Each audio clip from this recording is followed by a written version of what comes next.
শেরপুর সদর ও নকলা উপজেলার বেলে দোআঁশ মাটি আলু চাষের জন্য বেশি উপযোগী। তাই এই দুই উপজেলায় বাংলাদেশ কৃষি উন্নয়ন কর্পোরেশন BADCর নিজস্ব হিমাগারের সরাসরি তত্ত্বাবধানে নির্বাচিত জমিতে বীজ আলুর চাষ করা হচ্ছে। স্বল্প পুঁজি খাটিয়ে আমন ও বোরো ধান আবাদের মধ্যবর্তী সময়ে বীজ আলুর চাষ করে লাভবান হচ্ছেন শেরপুরের কৃষকরা। এই বছর আমি 22 একর জমি করছি। সার বীজ BADC থেকে আমাদের লোন হয় আর কি। 22 একরে 20 থেকে 22 লক্ষ টাকা আসতে পারে। BADC থেকে আমাকে বীজ, সার, কীটনাশক সবকিছু দেওয়া হয়। আলু গাছের অবস্থা খুবই ভালো, এবার আবহাওয়া মোটামুটি ভালো। আমি 5 একর জমি চাষ করছি। আশা করতেছি যে আলু বাম্পার একটা ফলন হবে। আবার ভালোর কারণে আলুর ফসলটা ভালো হয়েছে। এটা বীজ আলুর মৌসুম।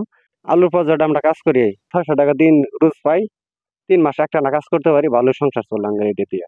এবছর আবহাওয়া অনুকূলে থাকলে বীজ আলুর উৎপাদন লক্ষ্যমাত্রা ছাড়িয়ে যাবে বলে আশা এই কর্মকর্তার। যে BADC বীজ আলু উৎপাদন জোন শেরপুর এবং নকলায় আমাদের 520 একর উৎপাদন একর এবং লক্ষ্যমাত্রা হলো 4000 মেট্রিক টন। অনুকূল আবহাওয়া যদি বিরাজ করে তাহলে আমরা এটা উৎপাদন 5000 মেট্রিক টনের উপরে ছাড়িয়ে যাবে।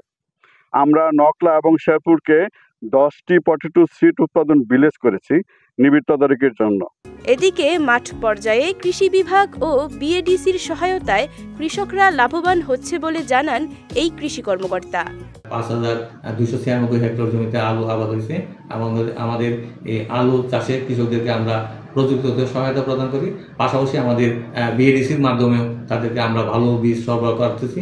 এতে ফলে আমাদের শেরপুর জেলার বিশেষ করে 2টি উপজেলা, একটি সদর এবং নকলা উপজেলা, এই আলু চাষিরা আলু চাষ করতেছে এবং এই আলু তারা বাহিরে বিক্রি করে তারা আগাম মুনাফা অর্জন করতেছে।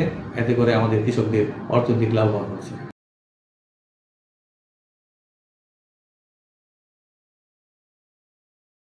শেরপুরে আরও হিমাগার স্থাপন এবং চাষের আওতা বৃদ্ধি করা হলে দেশে বীজ আলুর সংকট যেমন কমবে, তেমনি জেলার কৃষকরাও লাভবান হবে বলে মনে করেন সংশ্লিষ্টরা।